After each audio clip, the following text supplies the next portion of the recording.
Good morning. Good morning. Welcome. Welcome. Good afternoon, good evening, and maybe even hello to the future, right? Some people listen to this, will be listening to this in the future, so we'll send warm-hearted greetings to them as well. But I'd like to start this guided meditation with just looking around wherever you happen to be, and just notice two things that feel, I don't know, a little bit uplifting or fun, or you have nice memories too. I have this little elephant on my desk. So for example, I don't know, it just makes me happy. I just like this little elephant. So maybe you have something, maybe there's a beautiful plant. Maybe there's something on the wall that you put there years ago and don't notice as much. Whatever it might be. So just allow yourself to maybe connect and appreciate something that's in your living space. Maybe if it's not an object, maybe it's a color. Or maybe there's a sense of spaciousness, or maybe a sense of coziness, whatever it might be. Is there something that, I don't know, makes you smile in some kind of way? And then we'll just taking a meditation posture.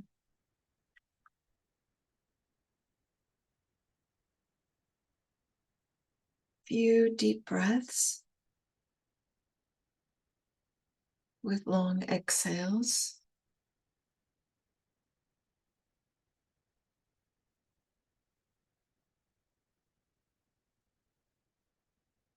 Just allowing the physiology to settle,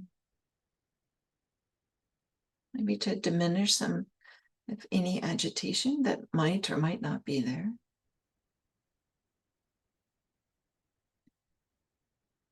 And letting the breathing return to normal.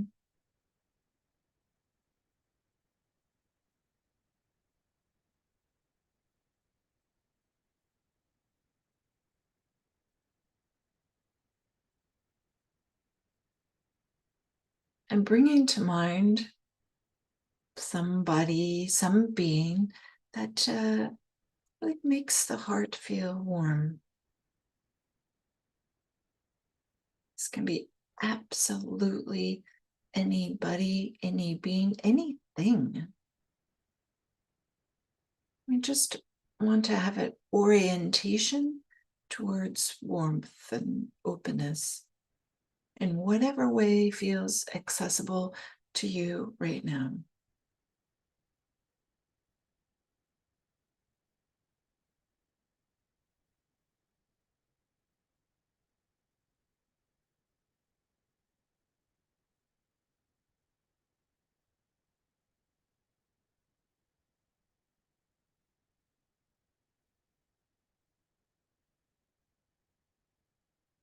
Connecting with this delightful or lovely or heartwarming being or object. Just allowing ourselves to feel the appreciation or warmth or openness or however it's experienced for you.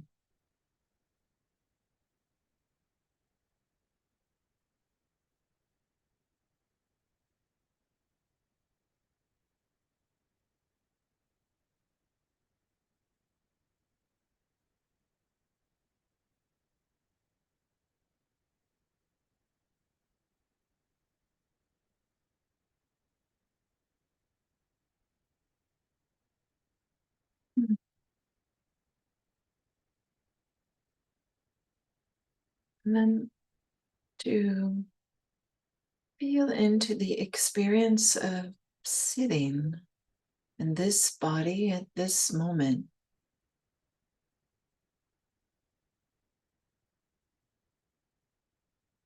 Feeling the pressure of the chair, cushion, bed, couch, wherever you are, against the body.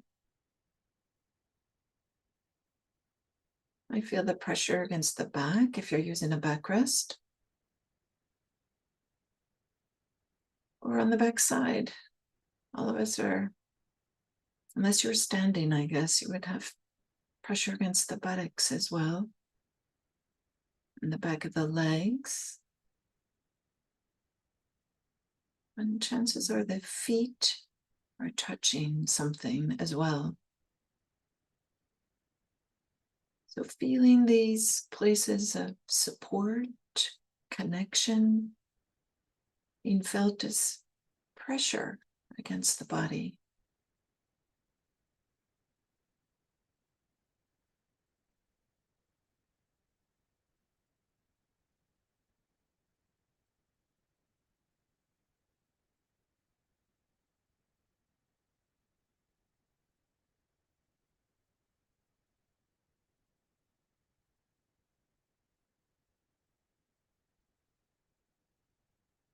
And noticing if there are any areas of tension or tightness, bringing some warmth and care to those areas. Can we allow them to be there and greet them or meet them with some warmth and openness as best we can? Not always easy.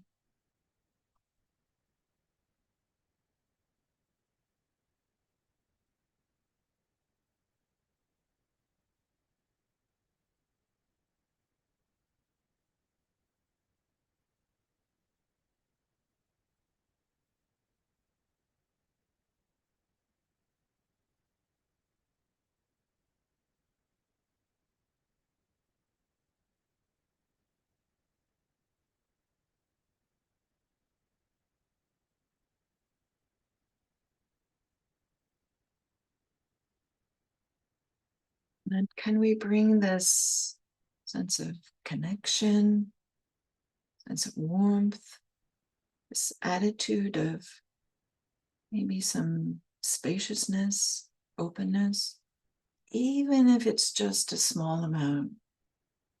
Can we bring that attitude to the experience of breathing? Hello, breath.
Just feeling the body breathing,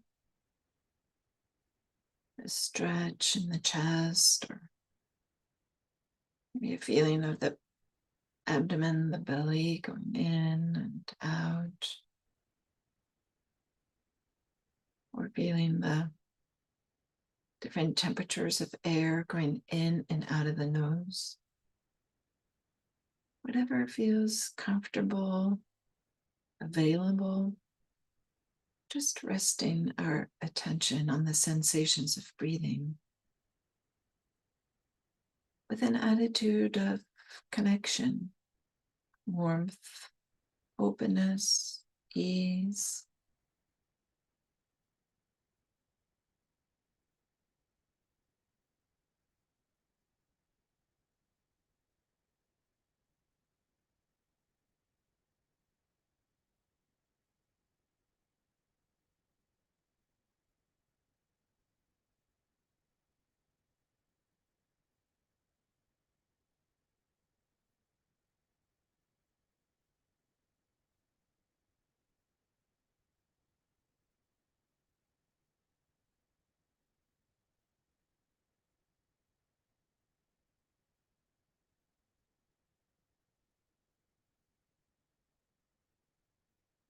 It wouldn't be surprising if the mind wandered, and we just invite it back in.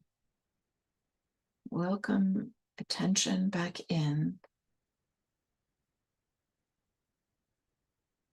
to the experience of breathing.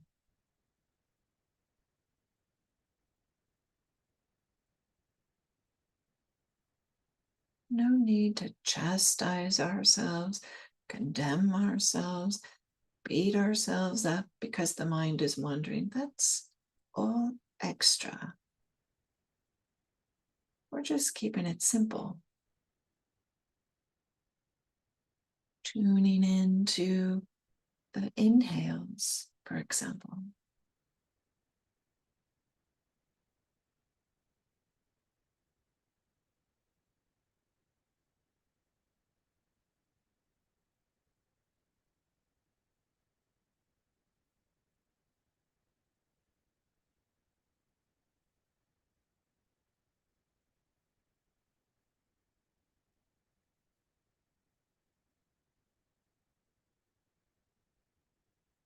Tuning into exhales. How do they feel?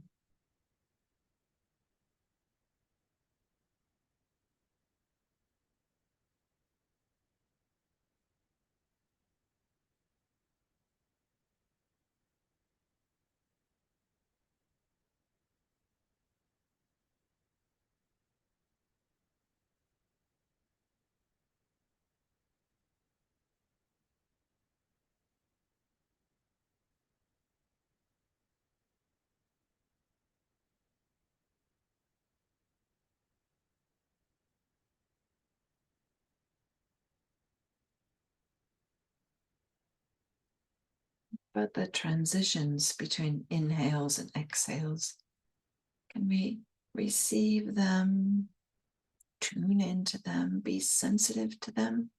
Just noticing. What does it feel like?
At the beginning of this meditation, I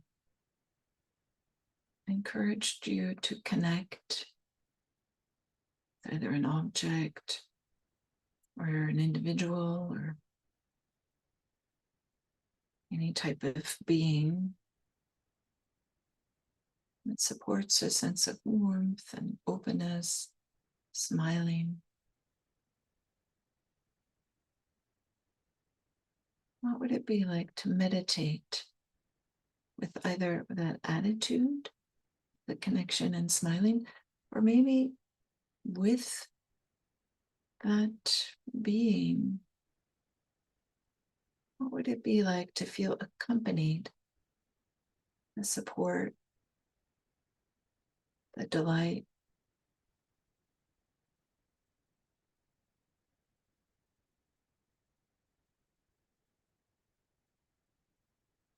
Encouraging a mind state, an attitude, a direction of kindness and warmth.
You might have to recharge this attitude of warmth and connection. Sometimes this inner critic can slip in, just encouraging an orientation towards openness, care, and simplicity as we rest the attention on the sensations of breathing.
Welcome, welcome for our fifth and last day that we're talking about the inner critic. I did a little typo when I initially was putting the title for this session. I put 5 of 50 instead of 5 of 5. And it seems like we could do 50, right? It seems like the inner critic, or maybe it's just me. But I feel like, wow, there's a lot of stuff that we could do here. I've been describing the inner critic as this dynamic that often happens. Not everybody has it, but a lot of people do. A surprising number of people do. In fact, there's a way in which it seems like so many of us are moving through life, like projecting, I got it together, I know what I'm doing. And it's quite something because so many people don't actually feel like they have it together. But we're all like pretending like we do. It's this, I don't know, part of how our culture is these days. So this inner critic of this dynamic of putting us down, belittling us, blaming ourselves, nagging at ourselves, kind of maybe comes with a sense of shame, like shame for just who we are in some vague kind of way, and has this feeling of harshness that's certainly not pleasant. And this feeling of, I'm not enough, or I'm not worthy, or something like this, that are often subtle and pervasive. So they often can be unnoticed. And there's this way in which it can just like creep in. And it might be a little bit familiar. So familiar is like, okay, we just are like putting on some clothing that, or shoes, putting on a certain amount of shoes. But shoes are, a little bit uncomfortable, but they're the shoes. There are shoes. So we put them on. There's something like how this inner critic can be subtle and constricting. And we feel like, okay, well, it's going to help us in the same way that shoes help protect us from the environment, rough things, that pieces of glass or sharp objects of any sort. And so often this inner critic kind of like is masquerading or trying to convince us that it's really helpful because it's protecting us. And that certainly was true when we were young, most likely. But now this inner critic, this way in which we're feeling inadequate, or just getting attacked for just the slightest thing, just this small thing, then kind of gets globalized just because maybe you didn't say the perfect thing to that person at that time, that now you're a bad person. It goes from one little example into something really big. It's generalized. But this feeling attacked by this inner dynamic, a completely natural reaction is to kind of like close down, to tighten up, to maybe have like a shield, or to harden and maybe like hide behind it. Maybe in the same way that like shoes might be constrictive, ill-fitting shoes that are constrictive and uncomfortable, but we think, well, okay, so I have to do it to look good, make so that everybody thinks I look good, or to protect ourselves from something. But there's also a way in which shoes like shield us.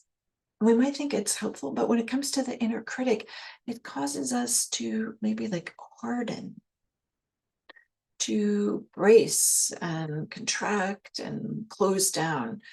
And there's this way in which doing this becomes, we get a little bit frozen. We get a little bit stuck without malleability and flexibility to move with what's happening. As many of you know, the Buddha described his mind before awakening as one that was really malleable, wieldy. When the inner critic is up and attacking ourselves, a natural response is to close down, brace ourselves, and contract, emotionally frozen in some kind of way, because this contraction puts on hold any natural unfolding, any natural processes that might be working as we metabolize and work with the heart, work with our life experience. But it also like when the inner critic is up and running, and then there's this contraction, then some healing also gets put on hold. There's this kind of like frozenness in which everything kind of gets stagnant. It kind of like drains the energy and the joy and all the beautiful things in our life, kind of like drains out as we're protecting ourselves from the inner critic, but at the same time, cutting ourselves off from life, really. So this inner critic, it's trying to protect us, and it's telling us like, okay, this is what you need to deal effectively with whatever life is bringing you. But maybe, as you know in your own experience, the way forward, the way to have more joy and openness and ease in our life is the opposite movement of the inner critic. Whereas the inner critic wants to protect and shield and tighten us and contract, the way forward is this certain amount of opening and spaciousness and some warmth. And kind of the way forward is like shedding some of these protective layers that are keeping us frozen. So the opposite direction, we might say, if the inner critic, is some vulnerability, is some emotional sensitivity, this willingness to expose oneself to uncertainty. No guarantees that we won't get hurt, right, if we are open. So this vulnerability as the opposite of the inner critic, the vulnerability as a way forward, not easy. It takes courage. Yeah, of course it does.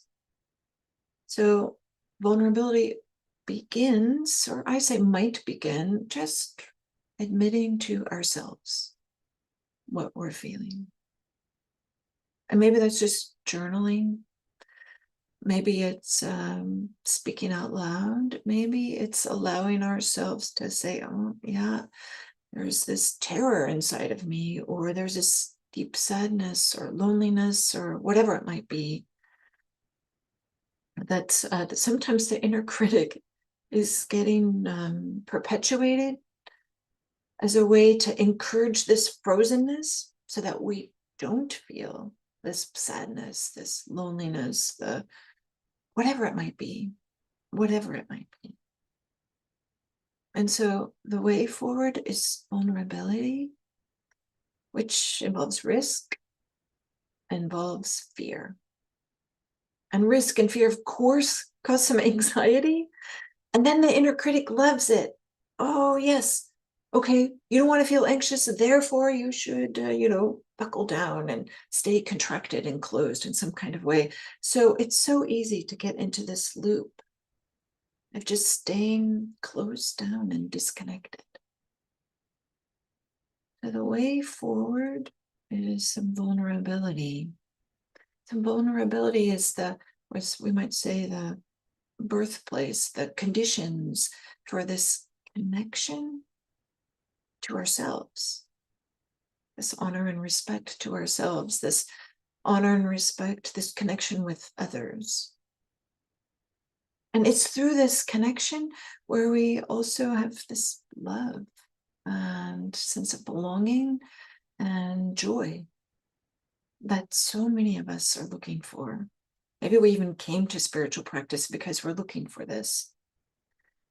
And so this vulnerability, this openness, this spaciousness, this willing to be with whatever is arising is exactly what the inner critic does not want. There's this way in which it's preventing us from experiencing what we actually want. And this leads to a life that feels maybe not with meaning, or some way we feel disconnected or separate from everybody else, in some ways kind of like separate from ourselves, kind of like watching ourselves go through this life. But when we are vulnerable and actually show up for our lives, great things can happen. And it does not mean we won't get hurt. It doesn't mean that we won't be heartbroken. It's just also means that beautiful things can happen that we can't even imagine. When we're in the kind of closed container of the inner critic, we can't even imagine some of the beautiful things that might happen on the other side of vulnerability, on the other side of willing to feel what's to be felt, on this willingness to expose ourselves to ourselves, and maybe even expose ourselves to others. Depends what your life circumstances are, depends how your life is, how you are. You get to completely be in control of the vulnerability. Is it just with yourselves? Is it with others? But there's this way in which we grow up thinking that vulnerability is this weakness. But it takes strength and it takes courage to step into uncertainty, to connect authentically with ourselves or with others. And it will kick up the inner critic, but beauty, love, grace, joy, connection, all these things that so many of us are starving for in some kind of way. So it can be helpful to just think about, okay, vulnerability is the way forward. And it can start with just being vulnerable with ourselves. And so I might have add this onto what I've been talking to in the earlier days of the week. So can we approach kind of what we did earlier? So Monday, I said we could say to ourselves, I'm doing the best I can right now. There's a way in which there's some vulnerability right there. Can we feel into that? Like, okay, yeah, I'm doing the best I can. Tuesday was, how am I right now? Like kind of like tuning into ourselves, our experience at that moment. Can we be vulnerable and say, actually, I'm not doing so great? And not tip into overwhelm, feel a connection to wherever we are. I started this guided meditation with an invitation to look around the room and see if there's something there that brings some delight. This can be tremendous support in our daily life and in meditation, to what's called resourcing, to just like, what are the resources that are available here for my heart and my mind? Wednesday, I talked about judgment is like this when we feel it, like, oh, ouch, this inner critic that's creating this brace, this shell around us in some kind of way. Can we be vulnerable and like, it feels like this and it's really uncomfortable? And on Thursday, I said maybe we could drop in, what does the heart say? Maybe the heart says, ouch. Maybe the heart says, pay attention to me. Whatever it might be, being vulnerable, can we like ask these questions and really be open to what the answer might be? And again, all of us have to take care of ourselves if we have a trauma history, or if we, however we are able to, our capacity at that moment when we ask, our capacities fluctuate throughout the day, throughout our life. So we have to be sensitive and wise to that. And vulnerability is about taking risks, about stretching our capacity.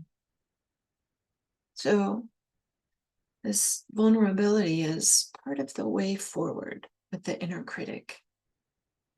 And I wrote in the description, like the clash of the critic and the candid, because vulnerability and the inner critic will always be kind of like in a dialogue, opposing one another.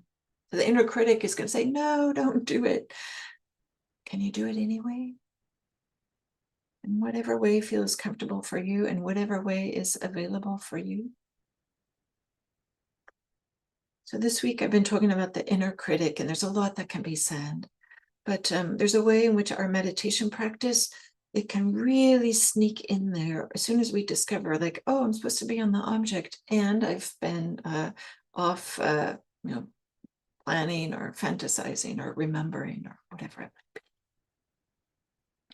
So thank you. It's been really fabulous to practice with you all this week. And maybe I'll just say, some people have been reaching out and like, Diana, where can I find where you're teaching or something like this? I'll just mention briefly in case it's of interest. If you've ever thought like, oh, I'd like to go on a retreat, but I'm not sure. Well, if you're in the Bay Area or willing to come to the Bay Area, Tanya Weiser and I are teaching a non-residential retreat for those people who are curious about retreat and want to know, how do I do it? What is it like? What's going to be expected? So it's specifically for people who are new to retreat practice. And you can find information about that on the IMC website. And then I'll just say I'm at IRC in June and August and October, and I'm in Spirit Rock in September and Cloud Mountain in October. So it's just if you're interested in doing some retreat practice, and I'd love to practice with you all. It's a beautiful thing to practice together. So I hope this week of the working with the inner critic has been helpful and supportive. And if it hasn't, just, put it away and just take what is helpful. Just take what is a support for you. And with some heartfelt wish for, I don't know, may your day, your practice, your life be filled with ease and warmth and connection and spaciousness in a way that's available, appropriate for you. So, wishing you all the best. Thank you.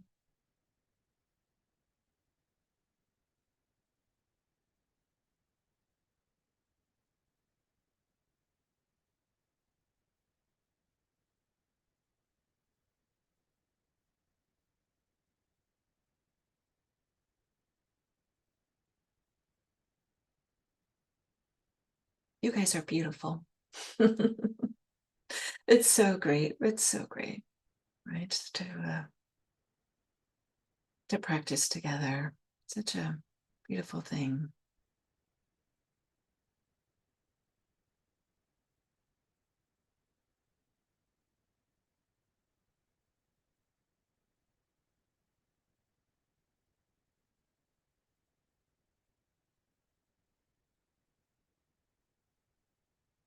Just wishing you all the best. It's been such a joy to practice here with you all, and it's very nice to read your comments.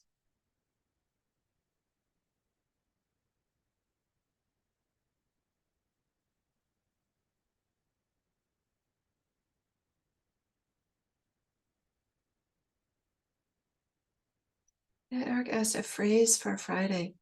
I thought, would there be a phrase?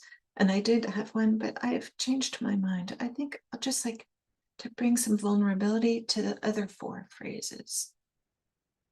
I think maybe that's maybe a better way to support.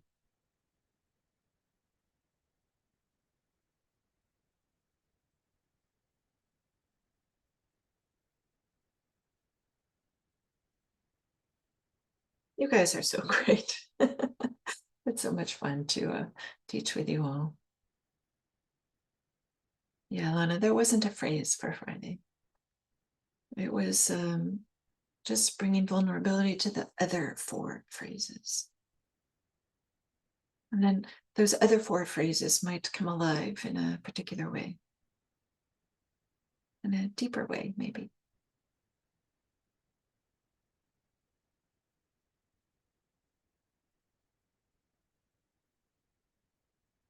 Cindy writes, see you at the day long tomorrow, Diana. Yes, I'm teaching online with IRC, doing a day long tomorrow. Maybe I'll see somebody there. Julie writes, thanks for waking up extra early this week. Yeah, I think it's not so much waking up, it's having to teach so early. I'm usually awake, but not having to speak it, to others or something. But it's been such a pleasure.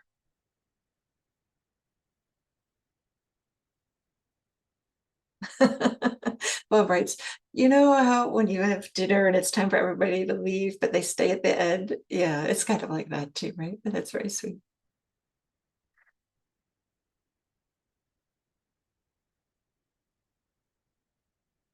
Can you repeat the 4 other phrases? Monday, I'm doing the best I can right now. Tuesday, how am I right now? Wednesday, judgment is like this. And Thursday, what does the heart say? And maybe I'll invite all of you who would like to have a phrase for Friday to make up your own phrase. What's a phrase for you that can help you with being vulnerable while you're asking these other 4 phrases, or just in your everyday life? I thought about words like courage, or there's a number of different things. No phrase for Friday, Lana. No phrase. Just an encouragement to bring vulnerability to the 4 other phrases.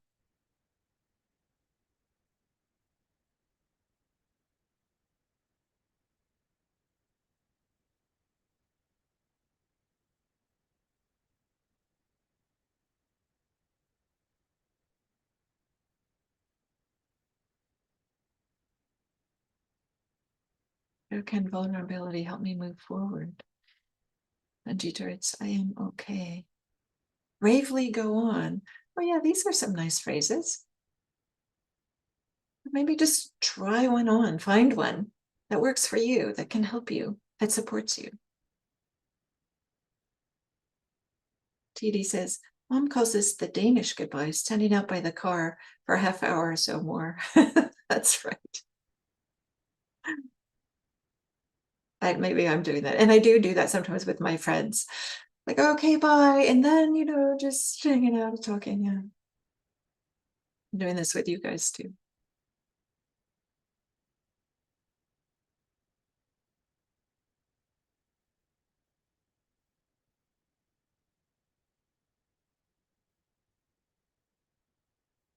Okay.